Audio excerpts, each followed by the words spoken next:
Good morning, students. I hope you have read this chapter 11, that is the respiration in the animals. Plants और animals में हम लोगों ने respiration को read out किया है. Now we will complete our exercises of this chapter. इस chapter की जो exercise है that we have to complete. First one is exercises, that is MCQs. Select the correct option. Question number first, MCQs. ठीक है, multiple choice questions are that we have to choose one of them, that is the correct. The process of complete breakdown of glucose to produce energy is called.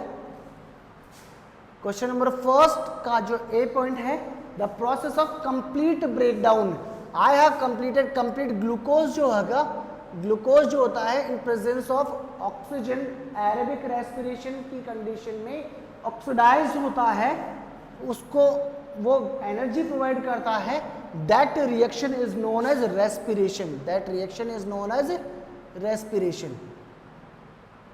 उस reaction को हम लोग क्या बोलते हैं? Respiration. आई बात समझ में?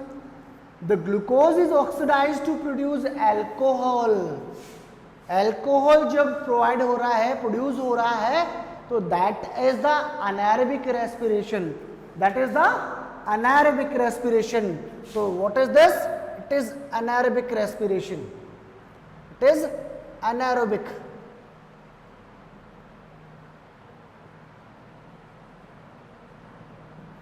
It is anaerobic respiration.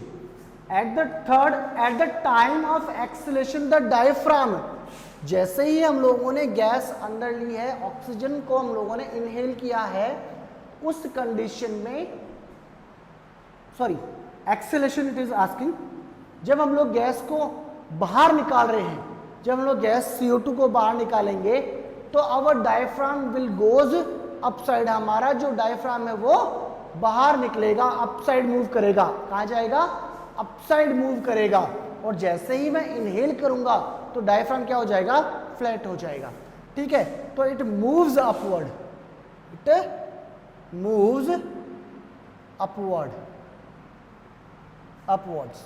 Okay, now exchange of gases in the insects takes place through. Insects में मैंने आपको बताया था, कीड़े मकोड़ों में आप लोगों को मैंने बताया था, जो भी आपके कॉकरोच वगैरह है उनमें एक स्पेशल स्ट्रक्चर होती है, दैट इज स्पाइरेकल्स. क्या होती है? स्पाइरेकल्स. और इन स्पाइरेकल्स के थ्रू क्या होता है, वो क्या करता है? सांस लेते हैं. ठीक है. Then fish exchange gases through the gills. Fish जो भी है, फिश जो है वो किसके थ्रू गैस को एक्सचेंज करेगी? गिल्स के through. The intercostal muscles between the ribs. दो रिब्स को बीच में से अटैच करने के लिए जो मसल्स हैं, दैट इज इंटरकोस्टल मसल्स. और intercostal muscles between the ribs and diaphragm control. वो क्या करता है? ब्रीदिंग को कंट्रोल करता है. किसको कंट्रोल करता है? ब्रीदिंग को कंट्रोल करता है. आई बात समझ में? किसको कंट्रोल करती है वो? ब्रीदिंग को कंट्रोल करती है. किसको कंट्रोल करती है? ब्रीदिंग को कंट्रोल करती है. The small air sac in the lungs are called. Lungs के अंदर जो स्मॉल एयर सैक होते हैं, मैंने आपको बताया था, bronchi will develops into the swollen parts. अंदर की तरफ जाकर वो स्वोलन पार्ट्स बनाएगी, that is known as alveoli. क्या मतलब है इसका? एल्वियोलाई. किसका मतलब क्या है ये? Alveoli. Plants take in and give out gases from the air. Air के अंदर से गैस को ले रहे हैं और एयर में ही डिस्पेंस कर रहे हैं through the stomata. Through the stomata. किसके थ्रू? स्टोमेटा के थ्रू. आई बात समझ में? Okay, it is your first question. Respiration, anaerobic respiration, moves upward, spiracles, gills, breathing, alveoli and the stomata. All these are the correct answers of your select the correct option और MCQs. Okay, आप लोग देख लीजिए एक बार इनको और write down कर लीजिए.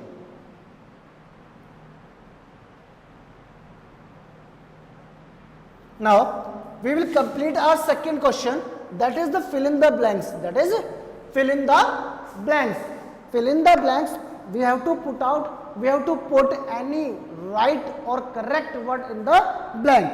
So first, the dash muscles are present between the ribs. Muscles कौन सी है जो ribs के present, ribs के बीच में होती है? It is a intercostal muscles. Intercostal muscles. Intercostal muscles. First में क्या आ जाएगा? Intercostal muscles. The microscopic air sac in the lungs are called alveoli. Now I discuss alveoli. Okay, छोटे छोटे सैक लाइक स्ट्रक्चर, गुच्छा होता है अंगूर का, वैसे ये प्रेजेंट होते हैं. The chemical breakdown of food to release energy is called the respiration. Energy is respiration.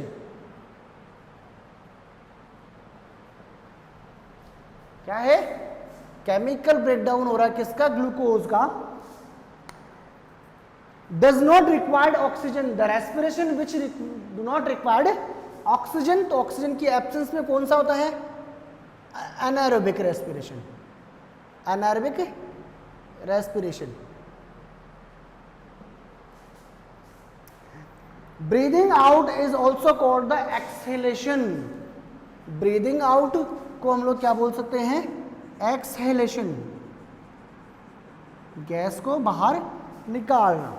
Okay, then dash is the sheet of muscles present below the lungs. Lungs के बिलो कौन सी शीट होती है muscles की? That is the diaphragm. FRAGM, sorry.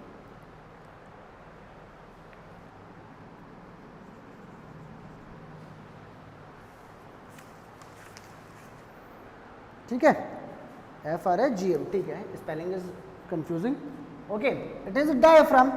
Then respiration produces alcohol. Alcohol कौन सा respiration produce कर रहा है? That is anaerobic. Anaerobic respiration क्या कर रहा है? अल्कोहल प्रोवाइड कर रहा है.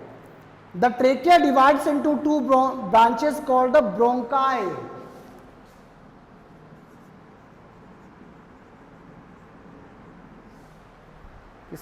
किसमें डिवाइड हो गई? ब्रोंकाइज में. The dash is the common passage of food and air. It is pharynx.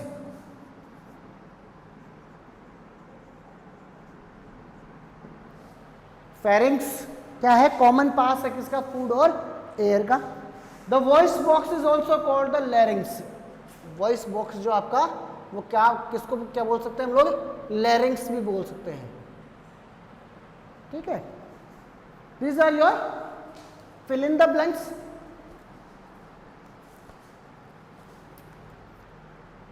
Short answers मैं आपको बताता हूं.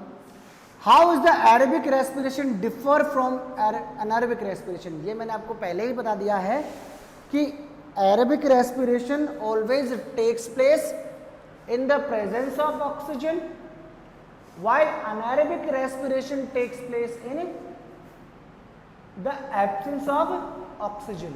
One major difference is this. Second difference is what? Aerobic respiration always results the formation of carbon dioxide, water and the large amount of energy. Anaerobic respiration always produces the smaller amount of energy along with the production of alcohol or ethanol. ठीक है. Aerobic respiration takes place in the mitochondria while anaerobic respiration takes place in the cytoplasm. दोनों में difference मैं आपको board पे करा देता हूं. ठीक है. Aerobic respiration and anaerobic respiration. First,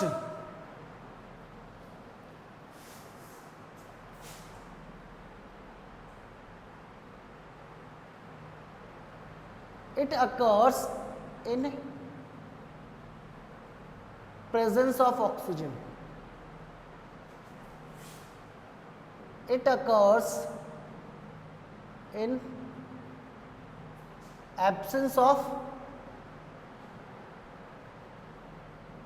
oxygen की एब्सेंस में ये हो रहा है।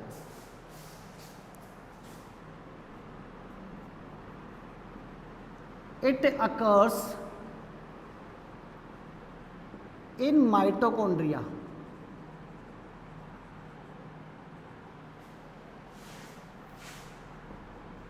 इट अकर्स इन साइटोप्लाज्म, और साइटोप्लाज्म के अलावा मसल्स में भी ये हो रहा है। Third,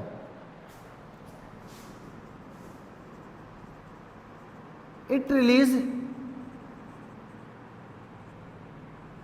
large amount of oxygen, large amount of energy. यहां पर क्या होगा, लेस अमाउंट ऑफ एनर्जी।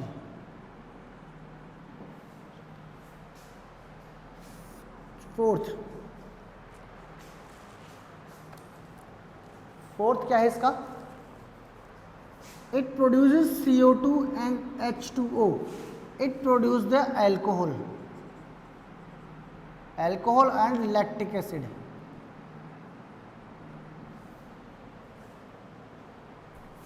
आई बात समझ में?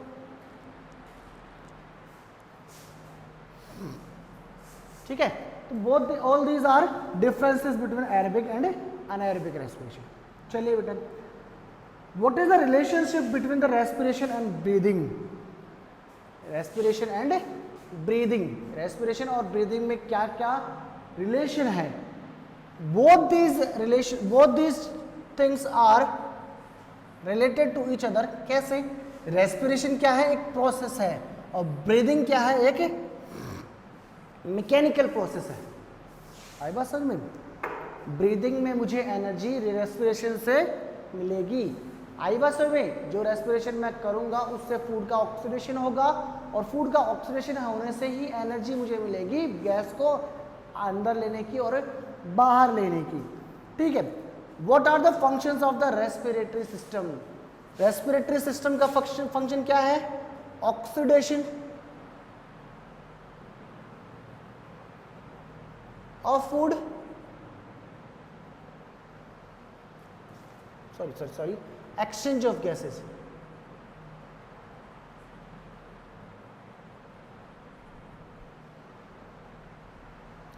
exchange of gases,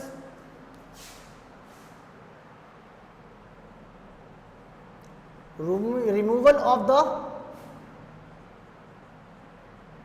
dust particles and microbes। ठीक है, जब वो हम लोग नाक से सांस लेंगे तो हेयर्स के अंदर क्या होगा, म्यूकस जो होगा वो स्टिकी सब्सटेंस है, वो डस्ट पार्टिकल्स को आपस में चिपका लेगा। और रेस्पिरेशन से मुझे क्या मिलती है? First of all energy production. क्या हो रहा है? Energy production, carbon dioxide production. ठीक है, ये सारी चीज किसमें होगी? रेस्पिरेटरी सिस्टम में।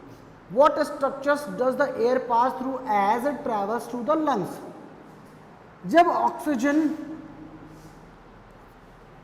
लंग्स तक जाती है तो एयर पास होती है किस स्ट्रक्चर से? कौन सी स्ट्रक्चर से पास आउट हो रही है? डिफरेंट टाइप्स के। लंग्स से, ब्रोंकस से पास हो रही है, नोस्ट्रिल से पास हो रही है, विंड पाइप से पास हो रही है। तो what we have to write? We have to write the part of respiratory system.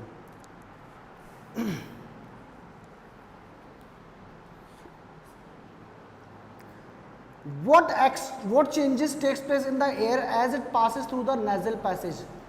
nasal passage मतलब नाक से जब एयर पास आउट होती है तो क्या क्या चेंजेस होते हैं? Changes, the air is the mixture of gases.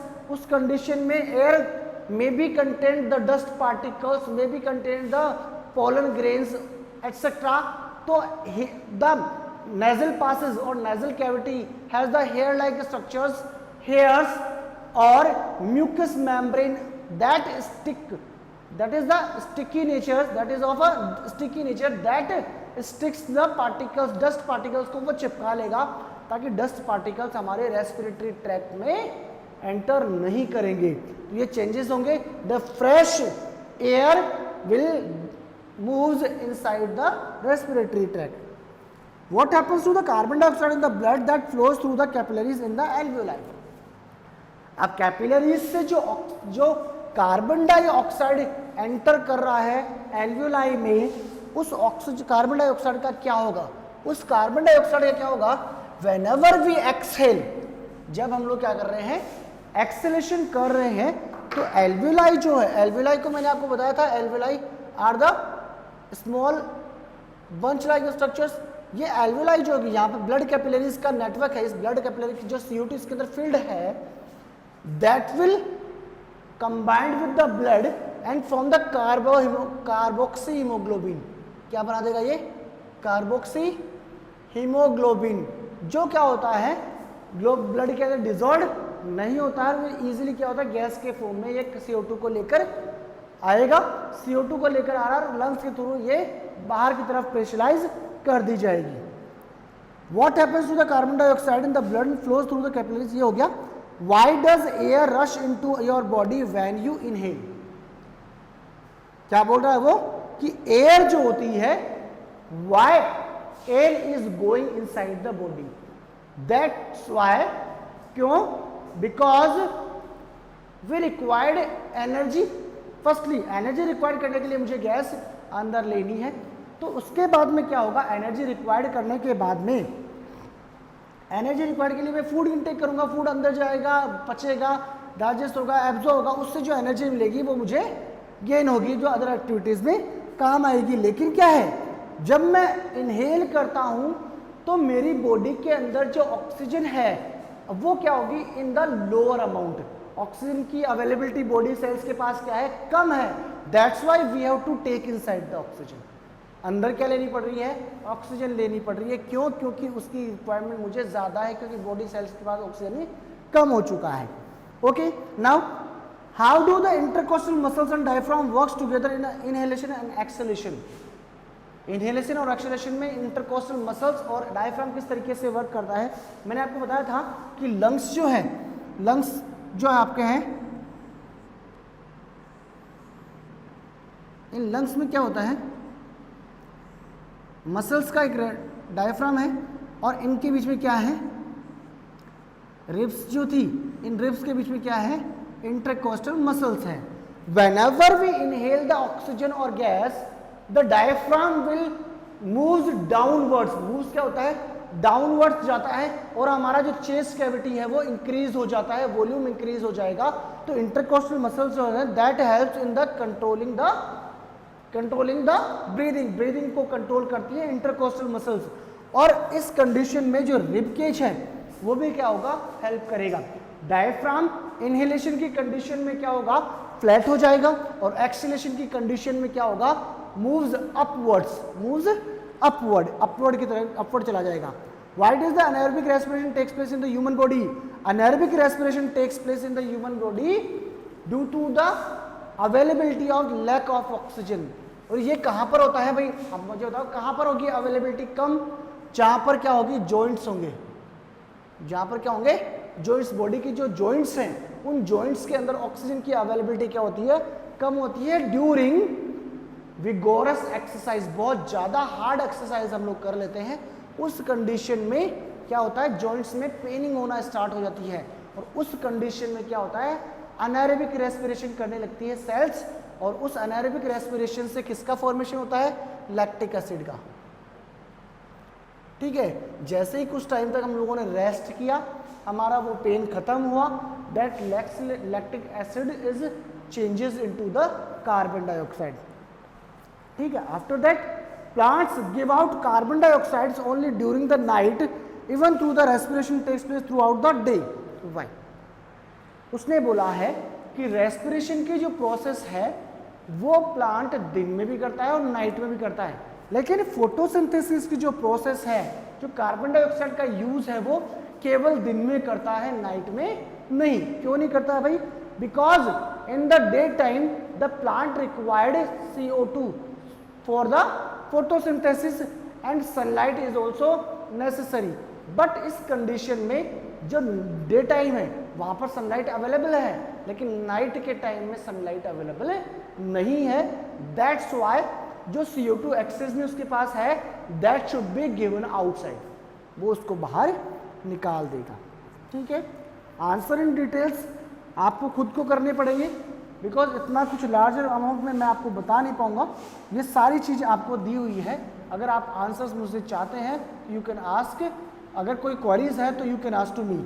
Okay, next we have completed all this chapter और the respiration in the different types of animals, in human beings also we have completed human respiratory system also. अगर फिर भी आपको कोई problem आ रही है तो you can read this chapter with the concentration से हम लोग इसको चैप्टर को पढ़ेंगे ना तो इजीली समझ में आ जाएगा। मैंने एक भी चीज आपकी छोड़ी नहीं है। ओके, तो now it is your complete chapter, we again come with your next chapter in the next lecture. Okay, it is enough for today, thank you, have a nice day.